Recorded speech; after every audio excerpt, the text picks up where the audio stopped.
Rosario, my dear friend, welcome to the show. Thank you, Morgan. It's delighted to be here with you. I'm stoked about this interview with you because I met you I think it was like 11 years ago uh, on my first breathwork session ever.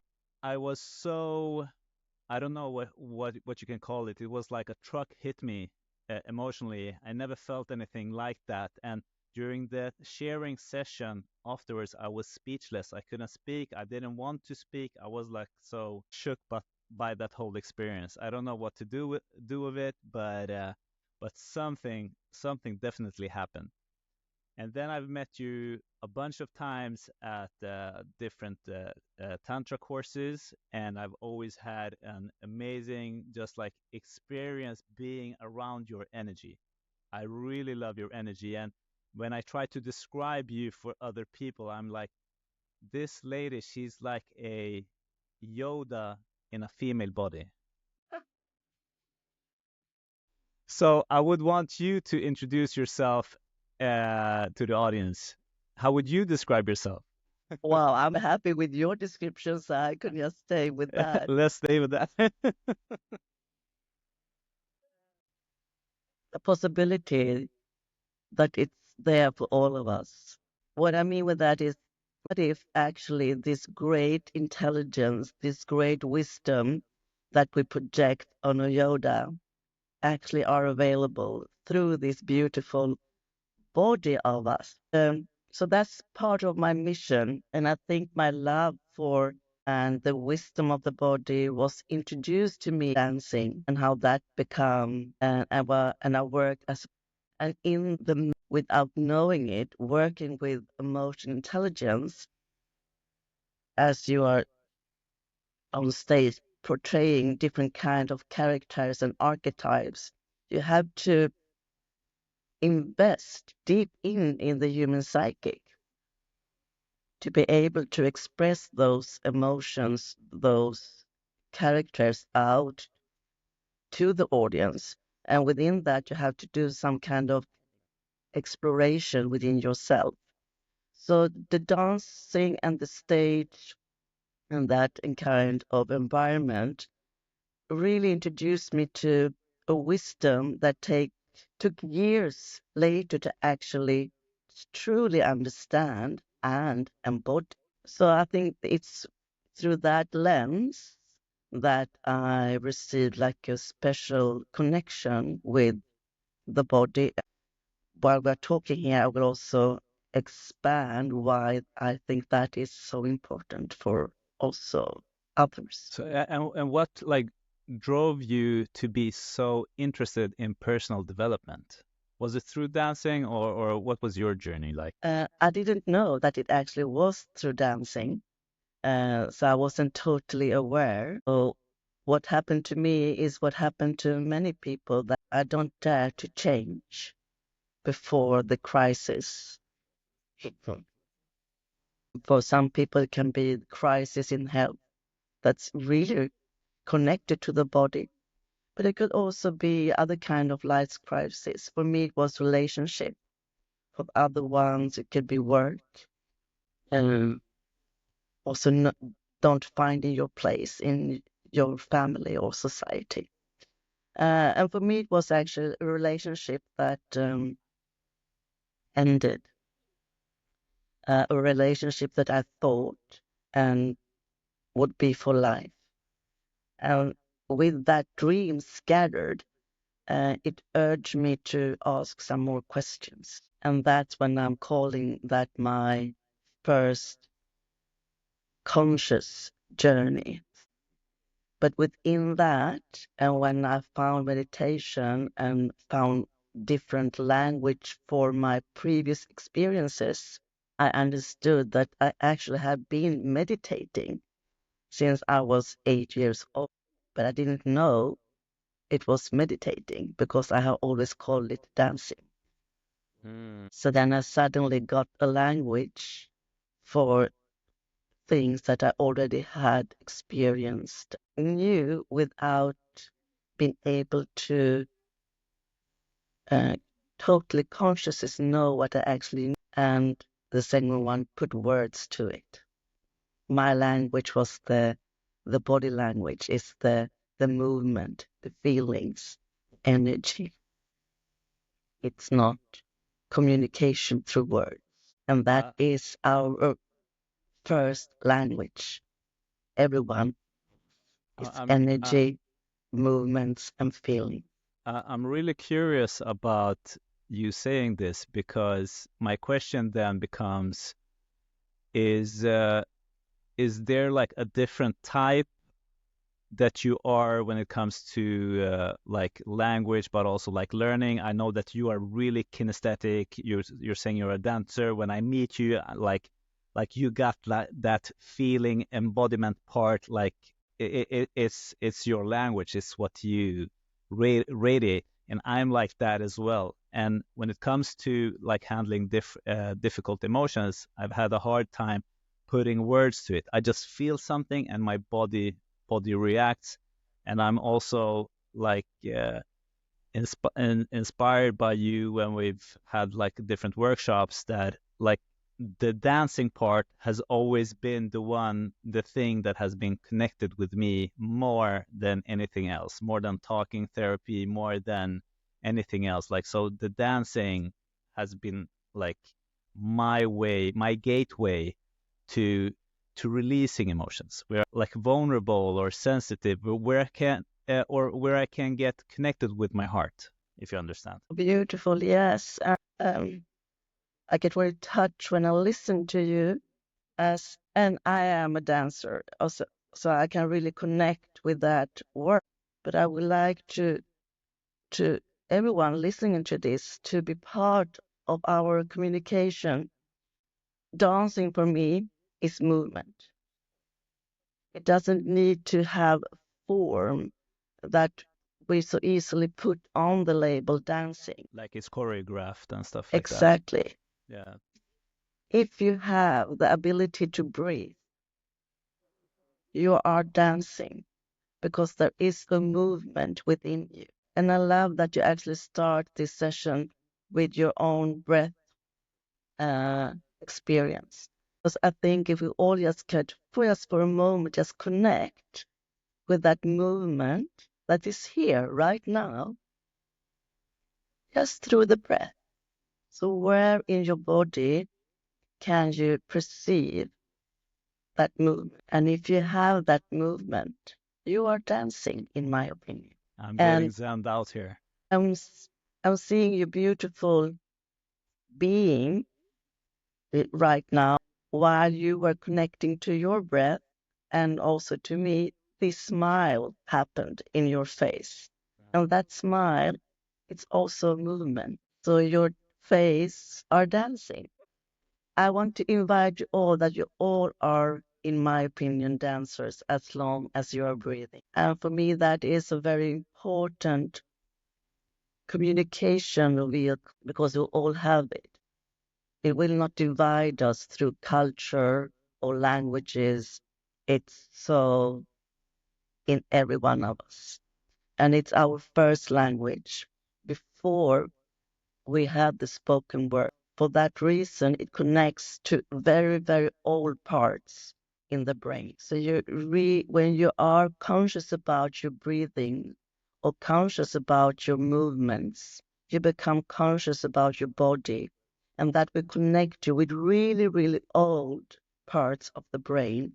And when you can enlighten them and make them vivid and there, it's easier to actually connect with the newer parts of the brain where you have the words, the logic, and other beautiful uh, support system to become fully human, fully embodied.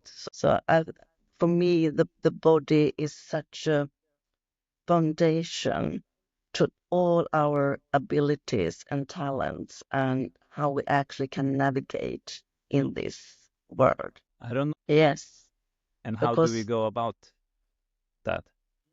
it when you are at that stage, as I said, it's you are working with very, very old and very wise parts of your brain. So they are not lesser because they are old. Those parts of the brain is before the parts of the brain that actually can speak and can put things into thoughts. The important thing is the experience and to be aware of your experience. Then later comes the understanding. And the understanding you can put words on, but you don't have to put words on the experience. That's the difference. And tapping into that, what I do right now, it's working with people, working with individuals, but also working with groups and organizations, how to be sensitive to those things that you not yet actually can put into, but could you receive the experience of it? And then later, the words, the understanding, the wisdom, the insight will. But first, if you can allow yourself to just be with the experience, and that's also later on how you also can deal with trauma. Maybe also was trauma that was so in the start of your life before you actually had the language to rely on, and the body's way to hold trauma and then later on to release trauma. It's a story, it's a way to express itself that it's not linear. It's not as what you start with in the beginning and then you have this tail and you have a conclusion in the end. That's not how the body and those old parts of ourself communicates. They are more like being an detective, collecting threads, collecting clues, collecting pieces of a puzzle. And you collect different pieces, and the more pieces you get, the more fully the gestalt or the vision slowly up. Suddenly, you don't need to have all the pieces there, but you can actually just have a sense of what's the whole thing is about. And that picture or that gestalt becomes also in 3D. Like a story, it's more linear, and this becomes more like uh, you can look at from many perspectives, and you can within yourself move around this gestalt or picture in 3D. So that's how that communication way is different from the more later parts of our brain that use the logic, that use the words, that use the language. And it feels like it's a totally different way of looking at like when you as a therapist like want to work with a person that has a certain trauma that you want to like specify it, you want to get the date, it's like a timeline. We're gonna go there, we're gonna do some tapping or breathing or discussion around like that event right there and then. And what you're suggesting is a different approach where I'm more free to elaborate more, to see more angles, to see more perspectives, to be like freer, but around the same topic that might have been a hindrance or the trauma that we're addressing. This is like really fascinating for me to get your perspective. Yeah, so I see that what I think it is, that topic that I would like to take to a therapist, you take it to me as well. And I see that topic as the portal, as an entry to something that is still unknown. But it's a very beautiful and important portal.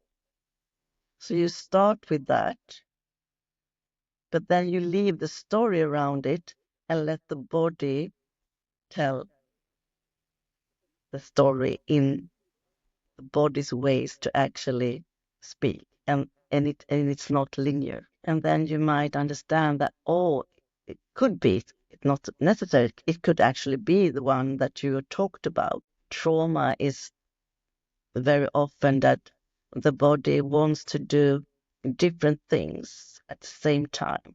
But the trauma happened so sudden, or you were in a freeze mode, so you couldn't do the movements that you actually wanted to do. We are so creative, so we had different responses that wanted to be done, and none of them could be done. And trauma is when all those responses want to be done in the same time, and it's not possible because for example, I can't defend myself and run to seek safety at the same time. For the body, they are seemingly opposite, because one is going forward and one is going backwards.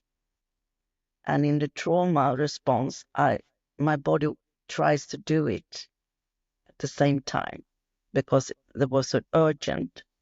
And the work now is to see there's two different kind of gestalts in here. One that wants to go forward and hold my ground, and one that actually wants to retreat or hide or go for safety somewhere else. So when I see that are different gestalts in this portal, I have now time, because the trauma right now is something from the past. Then I can do these responses in the now. I can give myself time to have the response to go forward, and I can and make that gestalt full. And in that, uh, again, empower myself that I have the ability and I have the strength, and I'm also allowed to go forward. So then I get the Jedi force to actually have that ability. And then in another session, I take the other direction. How was it to retreat? Was there anywhere to retreat? Could I go to someone to retreat, or did I need to retreat for myself? And those could again be two different gestalts. One that I actually can hold myself and have the ability to feel safe within myself. Or is it also longing to have somewhere to actually go where I can feel supported, feel loved, feel heard, seen, and held? So that's another gestalt. But in the trauma, all these three are put together in one, and you can't solve those in one because they have three different needs, and that's why they become so if in freeze position. For an example, it's more complicated than this, of course, but I give you like the broader picture to understand how I work. Yeah. And I would like to continue with asking how would like a really like practical scenario, like a concrete scenario, if we say a man that is uncomfortable with other men and he's uncomfortable in his body. Because what I have noticed in the society of Sweden, and I think this was like more than 8 or 9 years ago, I worked with youth that came from Afghanistan that had no parents. So I was like being like their person of contact.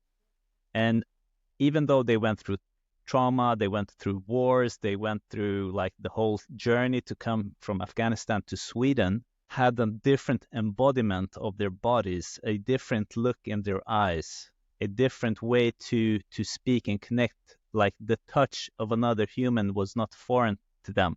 They felt like super confident within their bodies. And then in Sweden, you see like kids even younger than the ones that I was taking care of. Like they don't have that vision, they don't have the light within their eyes, and their body is like really insecure. It feels like they're not in their body, they're somewhere else, or just like up here, or not even here, they're like in another. Do you know what I'm talking about? Have you noticed this, or have you? Yes. Oh, I get such a chill in my body right now. And I would like to quote a very beautiful human being who works a lot with trauma, Gabor Mate. Love Gabor Mate. And he says, I, I might quote him not totally 100% correct, but Uh, something like this, as I understand it. Trauma is not what happened to you. Trauma is your story and your understanding of what.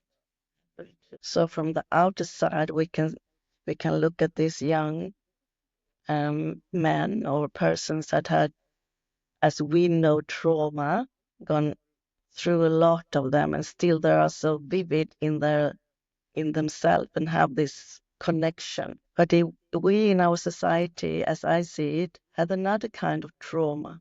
And what I hear you and what I see is that we are not so connected with the earth as people coming from other cultures can be. We are not so connected with tribe through touch, through the physical language.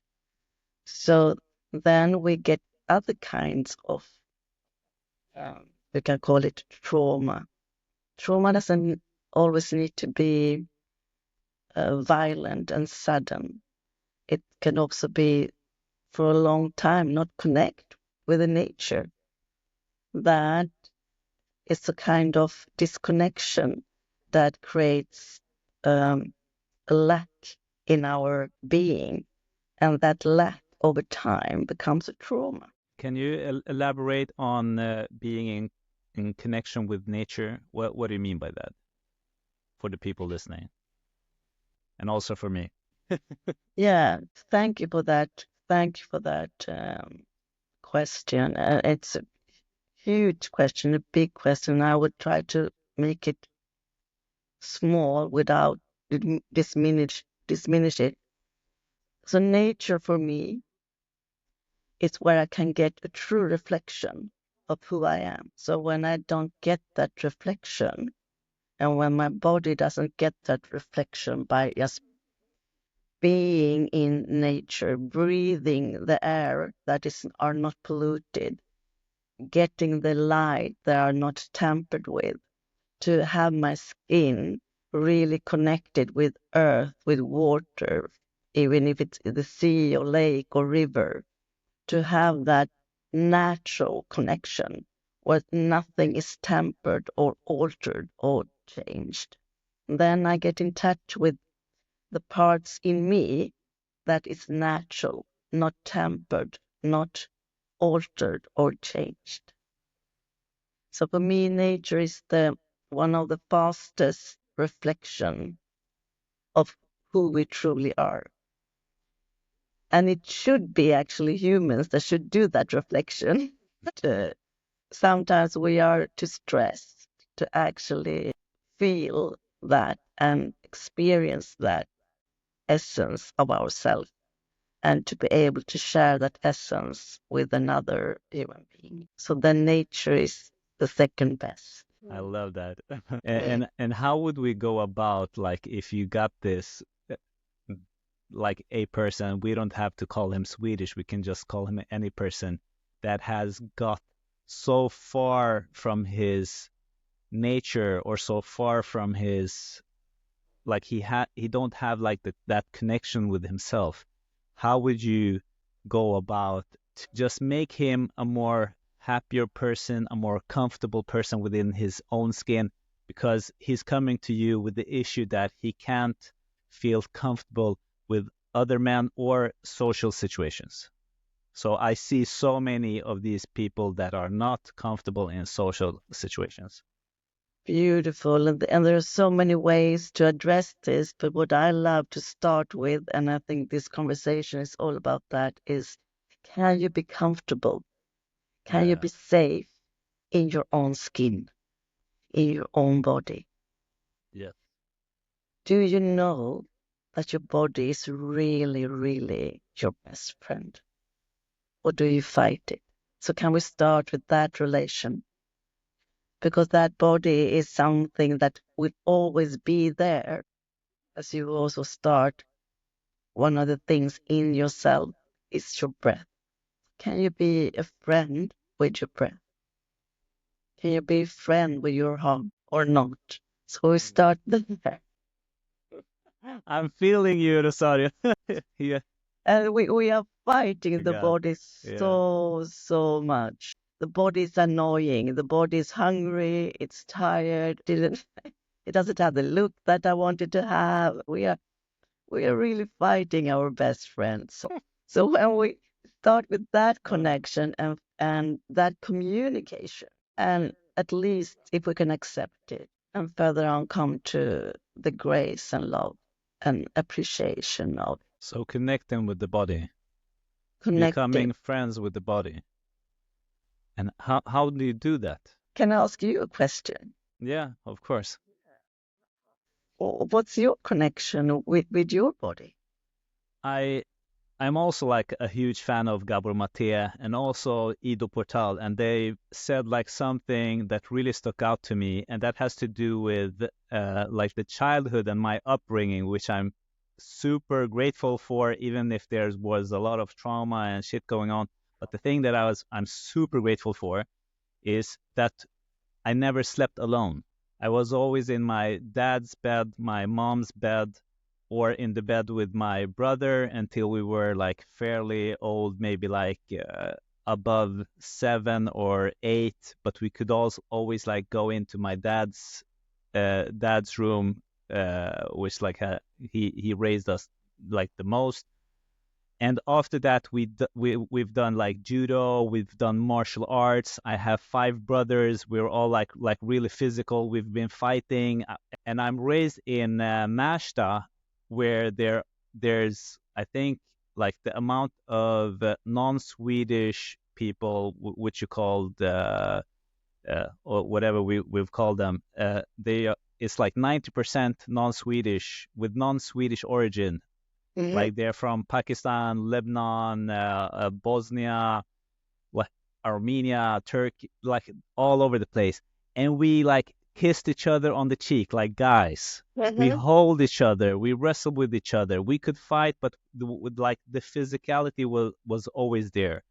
And most of them were also from culture where dance is not seen as something, what do you call it, embarrassing. Like Hmm. dance is within the culture. We meet each other and we dance. We go to weddings and we dance. So like all of even though they are so different, like these cultures, they have more in common with each other than the Swedish culture. Yeah, in that sense, yes, how you connect through that language that is the physical. Uh, The exactly the physical. So that is my connection with uh like with the body. And but I haven't always felt super comfortable in my own skin. Like mm, when I was a teenager and things happened and I looked like a girl with long hair and I was fat, and people really thought that like, oh look, it's a girl over there when they heard my voice because I had a dude voice. It was, oh my god, I thought it was a girl. Like so I've been like really uncomfortable in my own skin, but I started training. I started soccer. I got a good trainer. Then I started training martial arts. So I've been like really focusing on like developing my physical aspects, like just training as well, doing different. mm, And martial arts has been like a huge game changer for me. Doing MMA, submission wrestling, capoeira, I've been doing like so many different martial arts. So martial arts is something that if I would describe like prescribe anything for a man to just be happier, more embodied, more manly, or get more testosterone, like be more sure of himself, I would like prescribe him go and do martial arts, like and like jiu-jitsu, Brazilian jiu-jitsu, for example, or MMA as a training form. Don't go and fight and uh, do any competitions. You might get injured, but as a form of training. it's beautiful. Hear you when I hear you talking. What comes to my mind and what I feel in my body is that when you get that kind of confidence and safety of being in your body and be in touch and have the safety of being near other bodies. That is the first confidence that you get. And it's actually one of the first needs you have as a human being. Yeah. This is very horrific science that I have seen, that a baby, it will not survive if you give it food and care, if it doesn't also get the physical nourishment. So you don't think about that is actually its nourishment. Yeah. And of course, when you grow older and your nervous system gets more robust, you are not so sensitive to it, but we are still. So you're talking about the first nourishment is the physical. That is really important for the development of having this confidence in the body. And then you're talking to the next is that you actually can rely on your body to do things, that you have muscles, that you can jump, that you can get to challenge and have the capacity to breathe and then relax yourself again, that you have strength in the muscles. And I think that is like the first and very important levels of physicality that you're talking about. Nourishment. So the first nourishment is of course the food, but touch, but also how do you nourish yourself? And then the next is the strength. And when you have that confidence in your own capacity in the body, though that strength broadens out to other areas in life. So you get stronger in your emotional capacity. You get actually stronger in your mental capacity through the body, because you don't think that they are connected as much as they are. But now science shows more and more that if you really want to have also an intellectual work and have a great capacity to create and think new thoughts, and moving and using your muscles are. So for me, the physical form is like the foundation to actually enhance the capacity. Expansion and the confidence in the body will expand and make you more confident in other areas in life that are not seemingly connected to the body. But the body is connected to our way to express and be creative and do things out in the world. We do it through our bodies, through our hands, through our eyes. It's the body that actually manifests whatever we have in our mind. So our mind is that fantastic force that can have the vision, but the body is actually the part of you that manifests your vision. But you have to start with the foundation, and I think you are putting out so beautiful how breath is one of the foundations. Physical touch, yes, and also just have trust in your body by training. Just looking for where can you find that sense of, oh, I can trust the strength I have, that my body is actually here to support me, to help me to achieve whatever it is I would like to achieve in life. Because we see often the body as just the form. Yeah. Mm. But I see the body as the challenge, the thing that can actually um,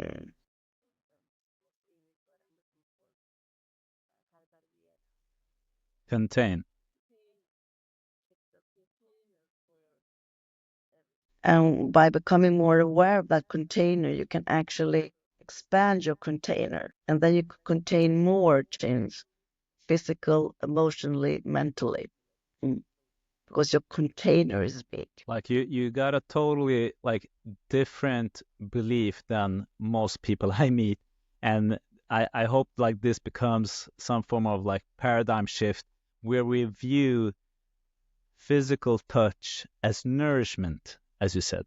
So if we would equal touch physical movement with nourishment, then we could start like counting how much nourishment did I get, how many ounces or how many hours or how many hugs did I get today, how much did I Exactly. move today, how many people did I bump into, how many new movements did I learn today.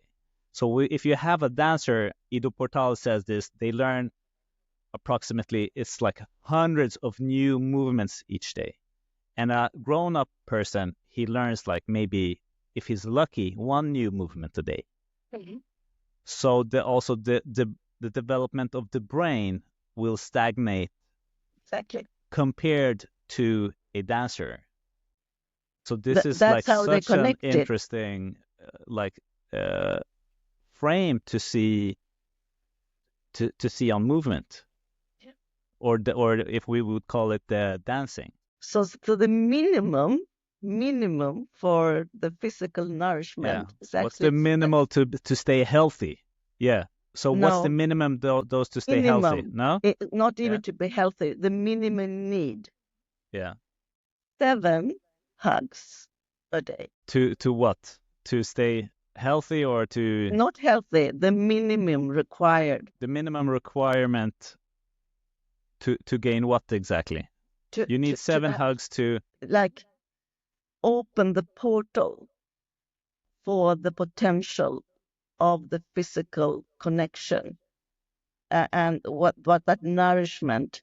No, it's like if you don't use it, you lose you it. lose it. All right. So Okay. Okay. if you don't connect with that parts of you, it will shrink, and then Mm, you can't actually use the full capacity there is mm. there. So the minimum just to keep it alive, not even flourish, just All keep it right. alive. Yeah. I'm so happy I got kids. But it doesn't need to be a new person, No, no. All right. Awesome. but you have to receive like 7 hugs a Yeah. day to just And, keep that part of you and now still. when we're talking about hugs, we must do this. And I bet you're the master to ask this. So what is a great hug? So I consider myself like a master hugger, one of the best, like black belt, gold Olympic hugger. But I want to ask you, what's a great hug? For me, it's a great hug if I can connect with myself in a way that I can really feel sincerely that I care for you. And with that, I also care for me. So if I can just have that, the caring. And you don't want to feel that there's an alternative motive from the other person. It needs to be like present there and then. I'm caring for you and I'm hugging you. I'm caring for you and I'm caring for me. Yeah. And when you become a master in this, you don't even need the physical touch. What do you mean? Exactly what you heard.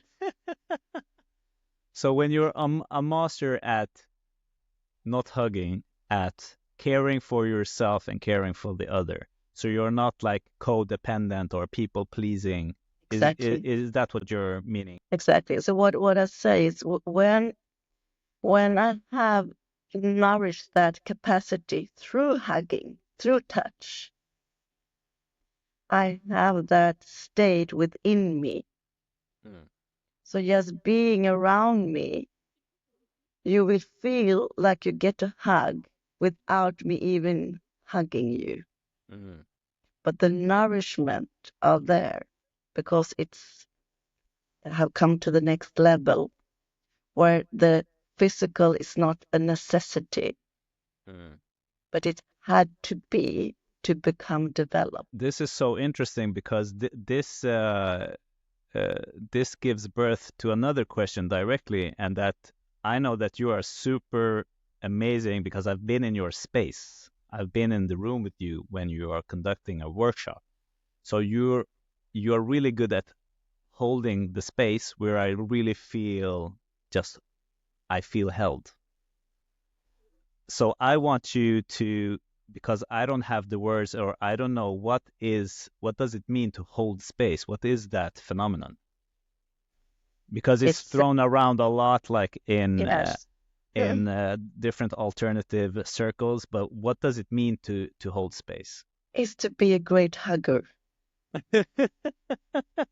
It's the reverse.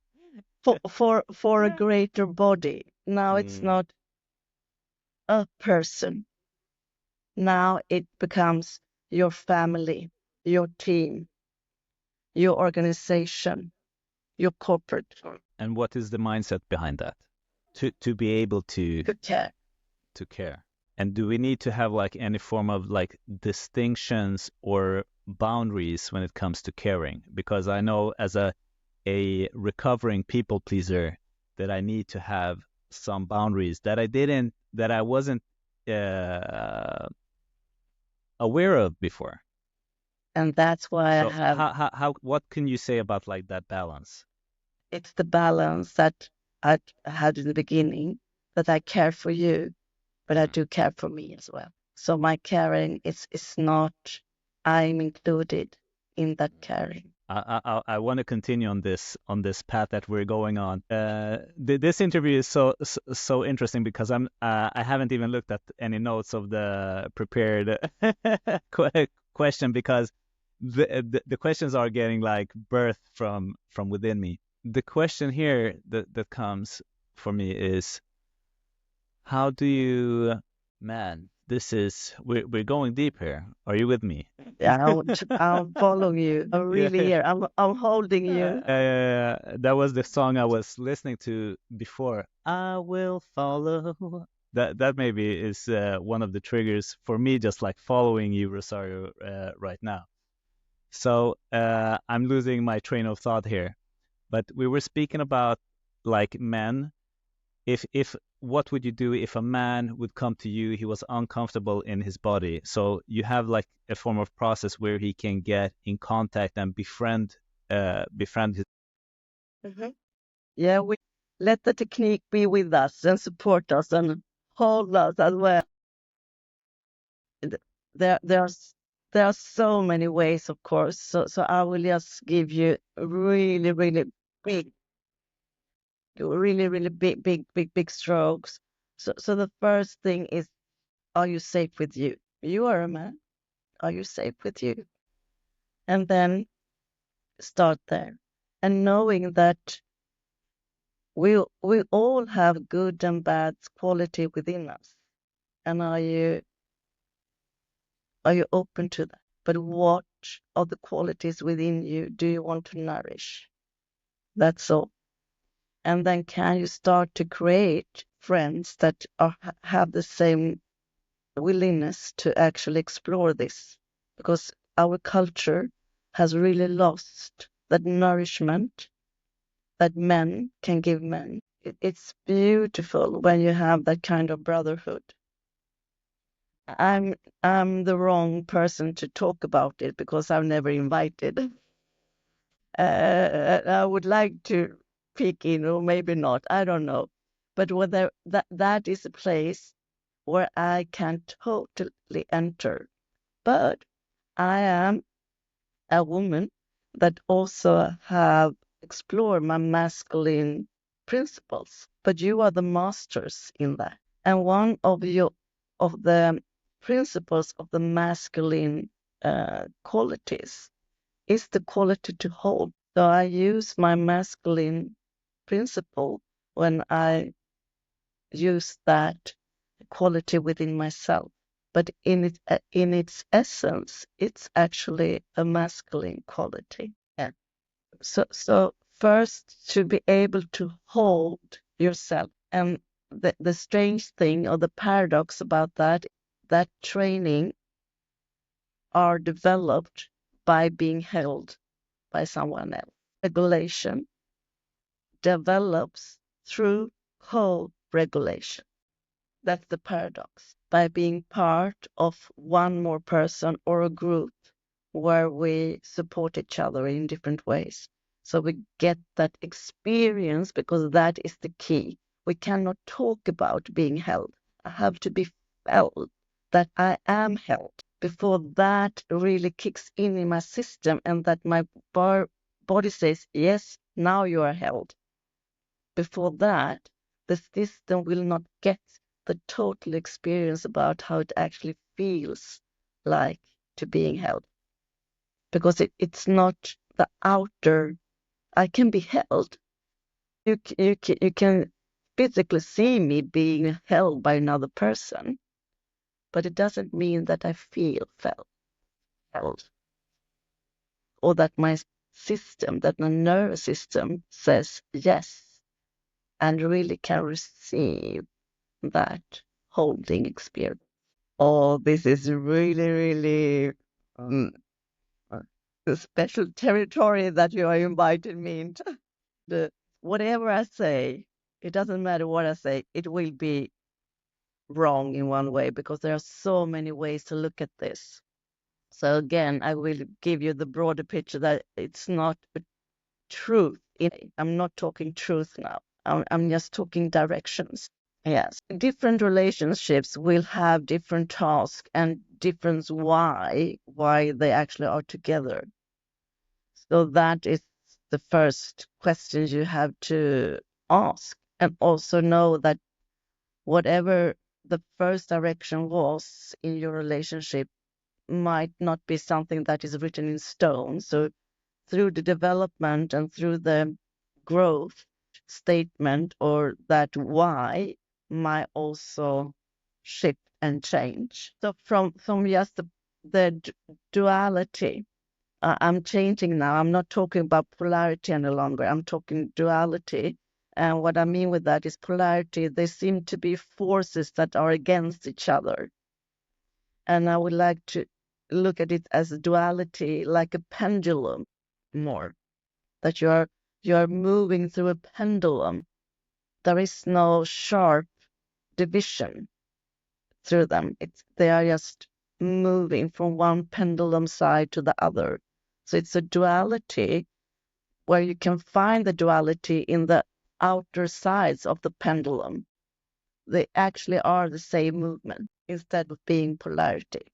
So the masculine principle is, as I said before, the capacity to hold. And in that, the feminine principle in that is the one that is able to receive and to let go, and to be seemingly nourished.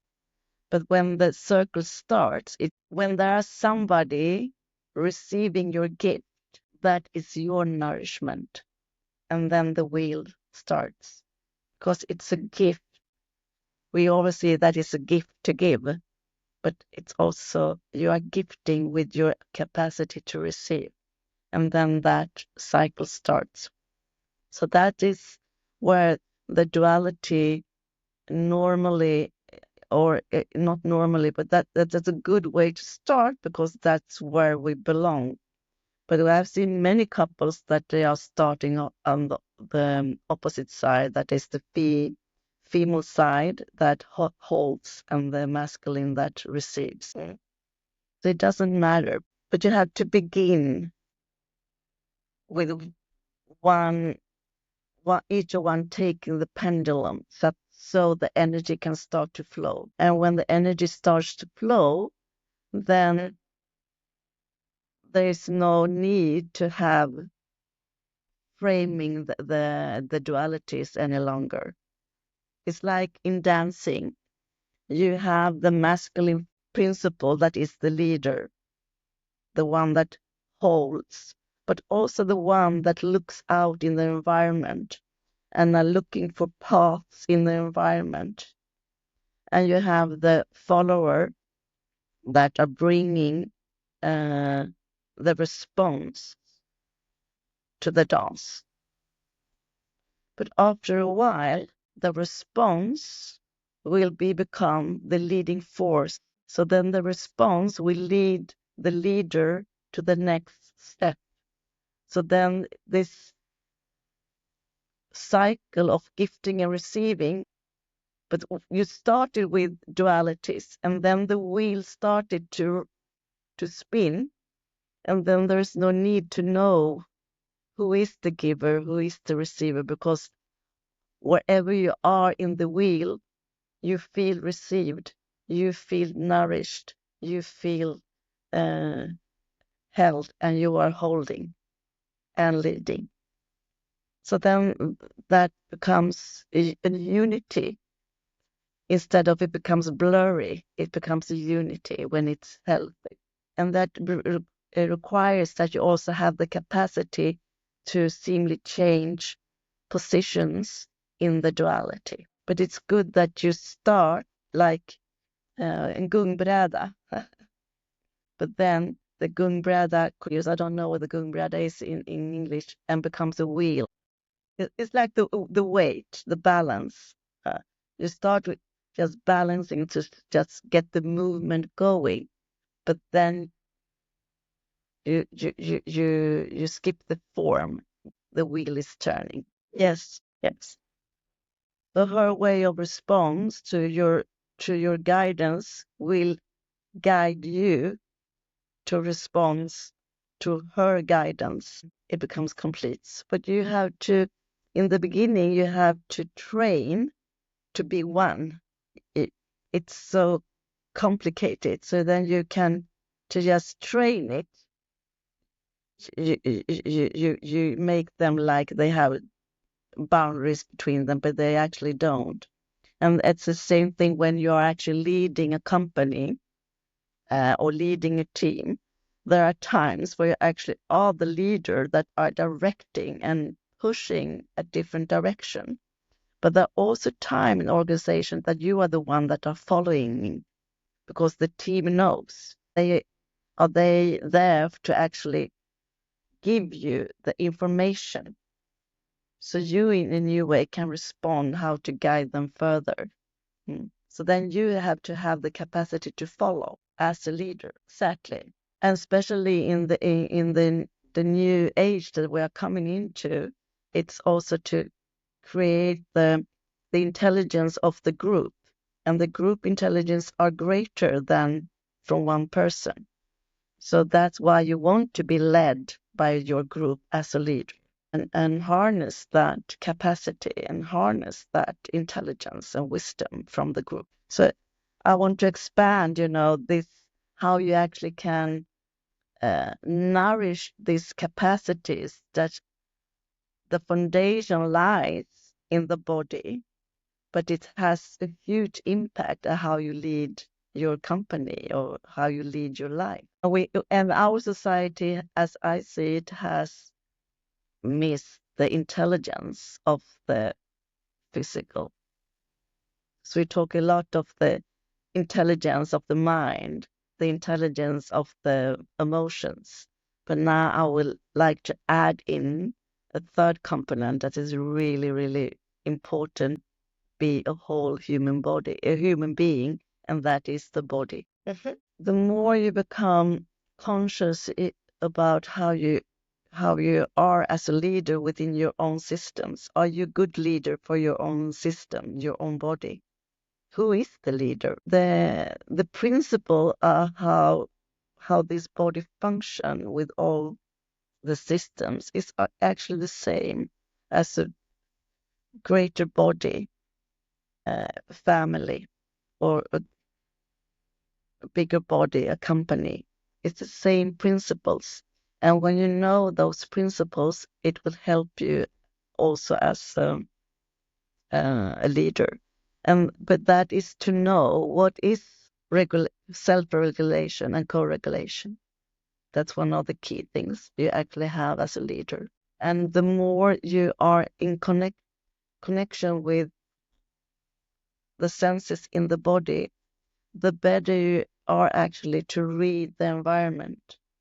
So that's the next why this is important. When you can read the environment better, get so much more information. But you have to be connected to be able to read. It's actually in the same way that you taught yourself to read in the little way. You had to get some ability. It wasn't within you without being enhanced by school or your parents. And you walk out in the same environment, but suddenly you can decipher those letters. They mean something suddenly. When you can read them, things can be more clear to you that you already saw, but they can also tell you about things that are in behind that you can't see, but they are pointing to things that are there. And it's the same thing when you start to read your environment more correctly and with letters that you didn't see before. Or you might see them, but you couldn't decipher them. And that happens when you get this connection and this caring for your body, starting to have this communication so the body really can give you the gifts that they have, how to read your environment, how to read yourself. So you more easily can navigate yourself, your company, your family, your life. Oh, I have no idea. No, I'm joking, but it's also, uh, in a sense, it's actually true. It's a little bit like love. We're talking so much about love. Discover that love means so many different things from different people and different situations. So it's more like a word to be explored. What is it? What does it mean? How does it feel? How do I express it? How do I see it? And I think, I know what I see it, enlightenment is kind of the same thing. Yeah. Yeah. So maybe it's, yeah. Yeah. So I'm gonna try to answer that question by going back to previous, because I think it was the thing that I didn't come to a good conclusion about the men actually. So I think it's just be comfortable in your own skin and find that caring, or at least an acceptance, and the acceptance will guide you through to more caring, and that caring will guide you through the next step that maybe is about love. And when love is present, fear cannot. When caring is there, less judgment will be available. So when you change your inner state, your outer experience, so that is the true power you actually have. That's the true Jedi within you. But it starts, or one way that I feel, it's not the only way, but one way that I feel is very, very, and I know and I've seen it so many times, that's really, really effectful, is the caring and the connection with your own body. And that connection will give you a connection to more of life. And you become the true protector that you actually are as a man, for life, for earth, for love. Mm. And I think what have really changed me the last years in that perspective, where my narrative of who I am or what I thought, it just sounds about love. And one is, I didn't know that I loved ice, for example, that I really so much enjoy the cold plunge, because my previous narrative was that if the water is colder than 23 degrees Celsius, I didn't even bother. And now I see that I have missed, it's so many years of my life that I missed nourishment from that flavor that I judge as cold, not pleasant, to be avoided. And as I believed my thoughts to avoid it, it couldn't give me its wisdom, its nourishment, its strength. And the other one that is maybe far-fetched, I don't know, from this audience, it's actually the love and the aliveness that comes with that. And I have noticed that we, as a human being, we have so many mini deaths going on in our life. For example, my narrative of myself from being avoiding the cold to enjoying the cold, it's one kind of ego death, and it's a death of a narrative. It's a death of perspective. So we have so many mini deaths before the big exam comes. And are we ready to do the exam in love or not? They can look up inner journeys, and there they will find where they can attend a retreat. Yes, innerjourneys.org, and then they will find how they can attend a retreat. And so that they can also, if they want to have like private coaching, how can come to the company, they can go through that website as well. Yes, that org. Or my company website is gabo.life. Gabo, Gabo, yeah, dot life. Thank you. I really enjoy this dancing with you because this is what I call dancing when the wheel is spinning, and when it starts to spin, you can go forever. It's just a choice when you stop because you know how you do when you want to go and spin the wheel again. Thank you. Love you.